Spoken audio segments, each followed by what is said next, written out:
ಬ್ರೇಕ್ನ ನಂತರ ಸುವರ್ಣ ವಿಶೇಷ ಕಾರ್ಯಕ್ರಮಕ್ಕೆ ಸ್ವಾಗತ. ಈಗ ನಮ್ಮ ನಡುವೆ ಇದ್ದಾರೆ ಸೌಮ್ಯ ಅವರೇ, ನಮಗೆ ಈ ವಿಶೇಷ ಕಾರ್ಯಕ್ರಮಕ್ಕೆ ಸ್ವಾಗತ. ನಮಸ್ಕಾರ ಸರ್. ನಮ್ಮ ನಡುವೆ ಈಗ ಶ್ವೇತಾ ಅವರೇ, ತಮಗೆ ವಿಶೇಷ ಕಾರ್ಯಕ್ರಮಕ್ಕೆ ಸ್ವಾಗತ. ಅಶ್ವಿನಿ ಅವರು ರಿಪೋರ್ಟರ್. ಅಶ್ವಿನಿ ಅವರೇ, ವಿಶೇಷ ಕಾರ್ಯಕ್ರಮಕ್ಕೆ ಸ್ವಾಗತ. ಈ ಮಾಧ್ಯಮದಲ್ಲಿ ಎಲ್ಲವೂ ನೆಟ್ಟಗಿದೆಯಾ? ಭ್ರಷ್ಟಾಚಾರ ಇಲ್ವಾ ಇದರೊಳಗಡೆ? ನೀವು ಉಳಿದವ್ರ ಭ್ರಷ್ಟಾಚಾರದ ಬಗ್ಗೆ ಬೂತ್ ಕನ್ನಡಿ ಹಾಕಿ ತೋರಿಸ್ತೀರಿ, ನಿಮ್ಮ ಮಾಧ್ಯಮದೊಳಗೆ ಭ್ರಷ್ಟಾಚಾರ ಇಲ್ವಾ? ಪ್ರತಿಯೊಂದು ನ್ಯೂಸನ್ನು ತೋರಿಸ್ಬಿಡ್ತೀವಿ ಸರ್. ನಾವು ಅದನ್ನು ಮಾಡಿ ಅಂತ ಹೇಳಲ್ಲ. ಈಗ ವಿಧಾನಸೌಧದಲ್ಲಿ ಕೂತ್ಕೊಂಡು ಬ್ಲೂ ಫಿಲ್ಮ್ ನೋಡಿ ಅಂತ ನಾವು ಹೇಳಲ್ಲ, ಮಾಡಿದ್ಮೇಲೆ ತೋರಿಸ್ಬೇಕಾಗತ್ತೆ, ಅನಿವಾರ್ಯ. ಅಲ್ಲ, ಈಗ ನಿಮ್ಮಲ್ಲಿ ಈ ಪ್ಯಾಕೇಜ್ ಕವರೇಜು, ಈ ಹಣ ಕೊಟ್ಟರೆ ಕವರ್ ಮಾಡಿ ತೋರಿಸ್ತಕ್ಕಂಥದ್ದು, ಅದು ಖಂಡಿತ ಇಲ್ಲ. ಇನ್ನೊಬ್ರು ತೇಜಾವಧೆ ಮಾಡ್ಲಿಕ್ಕೋಸ್ಕರನೇ ಪ್ಯಾಕೇಜ್ ಮಾಡ್ತಕ್ಕಂಥ, ನಾವು ಮಾತಾಡಕ್ಕೆ ಪಬ್ಲಿಕ್ ಅವಕಾಶ ಕೊಡ್ತೀವಿ ಸರ್. ಕೆಲವೊಂದು ಅದಂತ ಆರೋಪಗಳಿದ್ರೆ ಅವ್ರನ್ನ ನೇರವಾಗಿ ನಮ್ಮ ಹತ್ರ ಬರ್ಬೋದು. ಅದು ಇದ್ರೆ ನಾವು ಅವ್ರಿಗೆ ಸಾಲ್ವ್ ಮಾಡ್ತೀವಿ. ನಾವು ಯಾವ್ದು ಮಾಡ್ಬೇಕು ಅಂತ ತಗೊಳಲ್ಲ, ದುಡ್ಡು ತಗೊಳ್ಳೋದು ಆ ಥರದ್ದು ಇರಲ್ಲ. ಈಗ ನಿಮ್ಮಲ್ಲಿ ಈ ಪ್ಯಾಕೇಜ್ ಕವರೇಜ್ ಇದೆಯೋ ಇಲ್ವೋ? ಇಲ್ಲ, ಖಂಡಿತ ಇಲ್ಲ. ಅಂದರೆ ನೀವು ಮಾಧ್ಯಮನ ಎಲ್ಲ ಮಾಧ್ಯಮಗಳನ್ನು ಒಂದೇ ದೃಷ್ಟಿಕೋನದಿಂದ ನೋಡೋಕ್ಕಾಗಲ್ಲ. ಯಾಕಂದರೆ ಇದರಲ್ಲಿ ಕೂಡ ಒಂದು ರೆಪ್ಯೂಟೆಡ್ ಪ್ರೆಸ್ಟೀಜಿಯಸ್ ಮಾಧ್ಯಮಗಳಿಗೆ ಚಾನೆಲ್ಗಳಿರ್ತವೆ, ಸಂಸ್ಥೆಗಳಿರ್ತವೆ. ಅಲ್ಲಿ ಇಂಥ ಕರಪ್ಷನ್ಗಳಿಗೆ ಅವಕಾಶ ಇರೋದಿಲ್ಲ. ಆದರೆ ಎಲ್ಲೋ ಒಂದು ಕಡೆ ಈ ಪೀತ ಜರ್ನಲಿಸಮ್ ಅಂದರೆ ಎಲ್ಲೋ ಜರ್ನಲಿಸಮ್ ಮಾಡೋರು, ಮತ್ತು ನಿಮ್ಮ ವಿಧಾನಸೌಧದಲ್ಲಿ ನೀವೇ ಸೇರಿಸ್ಕೊಂಡಂಥ ಎಷ್ಟೋ ಜನ ಜರ್ನಲಿಸ್ಟ್ಗಳಿದ್ದಾರೆ. ಅವರಿಗೆ ಪತ್ರಿಕೆಗಳಿರಲ್ಲ, ಏನಿರಲ್ಲ, ಆದರೂ ಕೂಡ ಎಲ್ಲ ಒಂದು ನಿಮ್ಮ ಸುತ್ತಮುತ್ತ ನೀವೇ ಓಡಾಡೋಕ್ಕೆ ಅವಕಾಶ ಕೊಡುವಂಥ ಕೆಲವರು ಇರ್ತಾರೆ. ಅವರು ನಿಮ್ಮ ಜೊತೆನೇ ಇದ್ದು ಪ್ಯಾಕೇಜ್ಗಳು ನಿಮ್ಮ ಜೊತೆನೇ ಹಂಚ್ಕೊಂಡು, ಸೈಟ್ ಗೀಟ್ ಕೊಡಿ ಅಂತ ಯಾರ ಹತ್ರ ಕೇಳಿಲ್ಲ, ಡಿನೋಟಿಫಿಕೇಶನ್ ಮಾಡಿ ಅಂತ ಕೇಳಿ. ಅಂದ್ರೆ ನಿಮ್ಗೆ ಹೆಚ್ಚು ಪರಿಚಯ ಇರುವವರು, ನೀವು ಇನ್ಫ್ಲುಯೆನ್ಸ್ ಮಾಡಿಸ್ಕೊಳ್ಳೋರಷ್ಟೇ ಅಂಥ ಒಂದು ಪ್ಯಾಕೇಜ್ ಡೀಲ್ಗಳನ್ನ ಮಾಡಕ್ ಸಾಧ್ಯ. ಬಿಟ್ರೆ ಯಾವುದೇ ನಿಷ್ಠಾವಂತ ಪತ್ರಿಕೋದ್ಯಮವನ್ನೇ ನಂಬಿಕೊಂಡು ಪತ್ರಿಕೋದ್ಯಮದಿಂದಲೇ ಬದುಕು ಸಾಗಿಸೋನಿಗೆ ಮಾತಾಡ್ತಾ ಇದ್ದೀರಿ. ಫಿಲಾಸಫಿ ನೀವು ಹೇಳೋದು, ಆದ್ರೆ ಪ್ರಾಕ್ಟಿಕಲ್ ಆಗಿ ಏನು ಅಂತ ಪ್ರಾಕ್ಟಿಕಲ್ ಆಗಿ ಹೇಳೋದು ನಾವು. ಈಗ ಪ್ರಾಕ್ಟಿಕಲ್ ಆಗಿ ಹೇಳೋದು, ಎಷ್ಟೋ ಜನ ಜೀವನದಲ್ಲಿ ಎಲ್ಲ ಮುಗ್ದೋಯ್ತು, ನಮ್ಗೆ ಬೇರೆ ದಾರಿನೇ ಇಲ್ಲ ಅನ್ನೋ ಸಂದರ್ಭದಲ್ಲೂ ಕೂಡ ಮಾಧ್ಯಮಗಳಿಗೆ ಬಂದು ತಮ್ಮ ಕಷ್ಟಗಳನ್ನ ಹೇಳ್ಕೊಂಡಾಗ ಅದನ್ನ ನೋಡಿದಂತಹ ಜನ ಅವರಿಗೆ ಹೆಲ್ಪ್ ಮಾಡಿದ್ದಾರೆ. ಅವರಿಗೆ ಮತ್ತೊಂದು ಏನೋ ಜೀವನದಲ್ಲಿ ನಾವು ಮುಂದೆ ಬರಬಹುದು ಅನ್ನೋ ಎಷ್ಟೋ ಪ್ರಕರಣಗಳಿದೆ. ಈಗ ಹಾಸ್ಪಿಟಲ್ಗೆ ಹೋಗಿ ಚಿಕಿತ್ಸೆ ಪಡ್ಕೊಳಕ್ ಆಗದೆ ಇರೋಂತಹ ಎಷ್ಟೋ ಜನಕ್ಕೆ ಮಾಧ್ಯಮಗಳು ಅವರಿಗೆ ಲೈಫ್ ಕೊಟ್ಟಿದೆ ಅಂತಾನೆ ಹೇಳ್ಬಹುದು. ಅಂದ್ರೆ ಯಾರೇ ಕಷ್ಟ ಅಂತ ಬಂದಾಗ್ಲೂ ಕೂಡ ಮಾಧ್ಯಮದಲ್ಲಿ ಯಾವಾಗ್ಲೂ ಅದು ಅವ್ರನ್ನ ಬರಮಾಡ್ಕೊಳ್ಳುವಂತಹ ಅವಕಾಶ. ಈಗ ಕೆಲವು ಸಾರಿ ಇಂಥವ್ರ ಬಗ್ಗೆ ವಿಶೇಷ ಕಾರ್ಯಕ್ರಮ ಬುಧವಾರ ಬರುತ್ತೆ ನೋಡಿ ಅಂತ ಹೇಳಿರ್ತೀರಿ, ಬುಧವಾರ ಬರೋದೇ ಇಲ್ಲ. ಹಂಗಿದ್ರೆ ಅಲ್ಲೇನೋ ಬಂದು ಸೆಟಲ್ಮೆಂಟ್ ನಿಮ್ ಲೆವೆಲ್ ಎಲ್ಲ ಗೊತ್ತಾಗಲ್ಲ ಬಿಡಿ, ಇನ್ನೂ ಮೇಲ್ಗಡೆ ಲೆವೆಲ್ ಅಲ್ಲಿ ನೀವೇ ಕೈ ಕೊಟ್ಟಿರ್ತೀರಾ, ಬರ್ತೀನಿ ಲೈವ್ಗೆ ಅಂದಿರ್ತೀರಾ, ಬರೋದೇ ಇಲ್ಲ. ಬೇರೆ ಹೋಗ್ಬಿಟ್ಟಿರ್ತೀರಾ, ಸಡನ್ ಆಗಿ ಡೆಲ್ಲಿಗೆ ಹೋಗ್ಬಿಡ್ತೀರಾ, ನಾವೇನ್ ಮಾಡೋದು? ಈಗ ಸುವರ್ಣ ನ್ಯೂಸ್ ನಂತ ಒಂದು ಪ್ರೆಸ್ಟೀಜಿಯಸ್ ಸಂಸ್ಥೆಗಳಲ್ಲಿ ಅಂಥ ಡೀಲ್ ಪ್ಯಾಕೇಜ್ಗಳು ಆಗೋದಿಲ್ಲ. ಸಾಕಷ್ಟು ನಮ್ಮ ಮಾಧ್ಯಮ ಇವತ್ತು ಕೂಡ ಪಾವಿತ್ರ್ಯತೆಯನ್ನು ಕಾಪಾಡಿಕೊಂಡೇ ಹೋಗ್ತಾ ಇದೆ. ಹಾಗಾಗಿ ಎಲ್ಲೋ ಒಂದು ಕಡೆ ಅಂದರೆ ಪತ್ರಿಕೋದ್ಯಮದ ನೀತಿ ನಿಯಮಗಳನ್ನು ದಾಟಿ, ಆ ಲಕ್ಷ್ಮಣ ರೇಖೆಯನ್ನು ದಾಟಿ ದುಡಿತಿದ್ದಾರೆ ಯಾರಿದ್ದಾರೆ ಅವರಷ್ಟೇ ಪ್ಯಾಕೇಜ್ಗಳನ್ನು ಮಾಡ್ಕೊಂಡಿರ್ತಾರೆ. ಆಮೇಲೆ ನಾನು ಸ್ಪಷ್ಟವಾಗಿ ಹೇಳಬೇಕಂದ್ರೆ ಅವರಿಗೆ ಹೆಚ್ಚು ರಾಜಕಾರಣಿಗಳ ನಿಕಟ ಇರುತ್ತೆ. ಆಮೇಲೆ ಅಲ್ಲಿ ಯಾವುದೇ ಒಂದು ರೀತಿ ನಿಮ್ಮ ಜೊತೆನೇ ಓಡಾಡ್ಕೊಂಡಿರುವವರೇ ಅಂತ ಎಲ್ಲ ನಿಮ್ಮ ವೀಕ್ನೆಸ್ಗಳನ್ನು ಎಲ್ಲವನ್ನು ತಿಳ್ಕೊಂಡಿರ್ತಾರೆ. ಆವಾಗ ಅವರು ಡೀಲಿಗೆ ಇಟ್ಕೊಂಡು ಬ್ಲಾಕ್ ಮೇಲ್ ಮಾಡೋರು ಇದ್ದಾರೆ ಅಂತ ಅಲ್ಲ. ಅಂದ್ರೆ ನಾನು ಹೇಳೋದು ಒಂದು ಪ್ರತಿಷ್ಠಿತ ಸಂಸ್ಥೆಗಳಲ್ಲಂತೂ ಖಂಡಿತ ಇಲ್ಲ. ಎಲ್ಲೋ ಅಂದ್ರೆ ಯಾವುದೇ ಒಂದು ಪತ್ರಿಕೆಗಳು ಇಲ್ಲದೆ ಬರೀ ಒಂದು ಇಂಥ ಪ್ಯಾಕೇಜ್ ಡೀಲ್ ಮಾಡುವಂಥದ್ದು ಒಂದು ವೃತ್ತಿಯನ್ನು ಮಾಡಿಕೊಂಡ ಅವರನ್ನ ಪತ್ರಿಕಾ ಮಾಧ್ಯಮದವರು ಅಂತ ಹೇಳಕ್ಕೂ ಆಗಲ್ಲ, ಅವರನ್ನು ಪತ್ರಕರ್ತರು ಅಂತ ಹೇಳಕ್ಕೂ ಸಾಧ್ಯ ಇಲ್ಲ.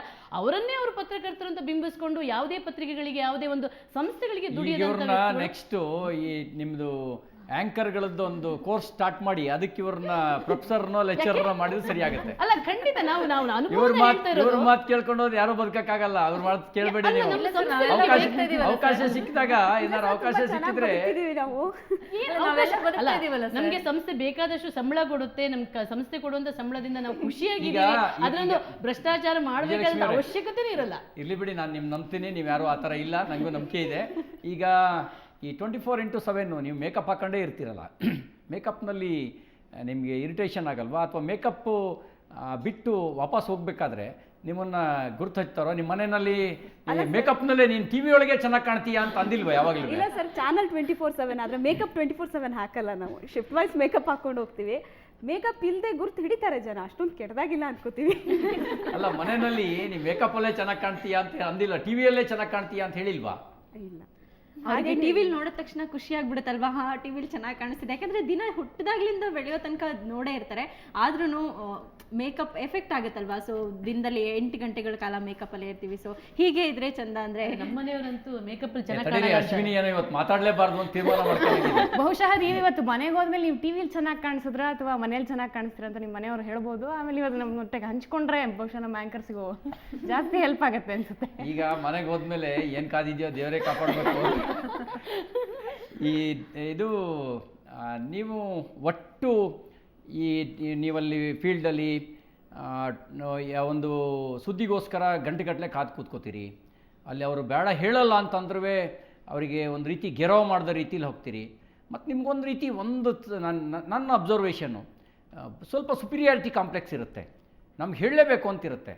ನಿಮಗೆ ಅಕಸ್ಮಾತ್ ಆ ಸಂದರ್ಭದಲ್ಲಿ ನೀವು ಕೇಳದೇ ಇದ್ದಾಗ ಆತನ ಬಗ್ಗೆ ಒಂದು ದ್ವೇಷ ತಿರಸ್ಕಾರ ಭಾವನೆ ಬೆಳೆಸ್ಕೋತೀರಾ?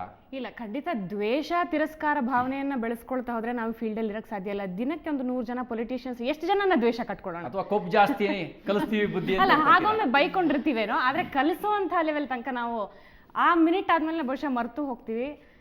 ಯಾರೊಬ್ರು 1 ಅವರ್ 2 ಅವರ್ ಎಲ್ಲ ಕಾಯಿಸಿದಾಗ ಖಂಡಿತ ನೀವು ಬೈಕೊಂಡ್ರಿ, ನೀವೇ ಕಾಯಿಸಿರ್ತೀರಿ, ನಿಮಗೂ ಗೊತ್ತಿರುತ್ತೆ ಅನ್ಸುತ್ತೆ ಎಷ್ಟೆಷ್ಟು ಕಾಯಿಸಿರ್ತೀರಿ ಅಂತ. ನಿಮಗೆ ಕರೆದು ನಿಮಗೆ ನಾವು ನ್ಯೂಸ್ ಕೊಡದೇ ಇದ್ರೆ ತಪ್ಪು, ನೀವೇ ಬಂದು ಕೂತ್ಕೊಂಡು ಬೆನ್ನು ಹತ್ತಿ ಕಾಡ್ತಿರಲ್ಲ, ಅದು ಎಷ್ಟರ ಮಟ್ಟಿಗೆ ಸರಿ? ಇಲ್ಲ, ಸರಿ ತಪ್ಪು ಅನ್ನೋದಕ್ಕಿಂತ ಅದು ನಮ್ಮ ವೃತ್ತಿ.